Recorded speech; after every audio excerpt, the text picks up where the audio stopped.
জেলের দাগ একবার যা লাগছে সেই দাগই সারাটা জীবন। একবার যদি কেউ জেলে যায়, জেলের দাগ যদি কারো গায়ে লেগে যায়, সে যখন জেল থেকে বের হয় তখন কি সে আবার সুস্থ স্বাভাবিক জীবনে ফিরতে পারে? সমাজ কি তাকে আগের মতোই মেনে নেয়? এইরকম গুরুত্বপূর্ণ প্রশ্ন করেছেন শিহাব শাহীন এবারের ঈদের সিনেমা দাগিতে।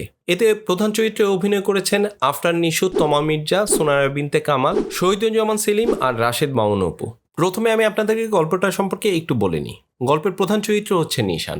আমরা দেখি একেবারে গল্পের শুরুতে নিশান যখন জেলখানা থেকে বের হয় তখন জেলখানার প্রহরী তাকে বলে, ফুল সুন্দর, পাখি সুন্দর, নদী সুন্দর, এই জীবনটা অনেক সুন্দর। জেলখানা থেকে বের হওয়ার পর নিশান যখন চারপাশের এক প্রতিকূল অবস্থার সম্মুখীন হয় তখন এই কথাটা বারবার ওর মাথার মধ্যে ঘুরতে থাকে, যা তাকে এক ধরনের শক্তি দেয়। এটা একটা মনস্তাত্ত্বিক গল্প, এটা একটা রিডেমশনের গল্প, এটা একটা ইমোশনাল গল্প।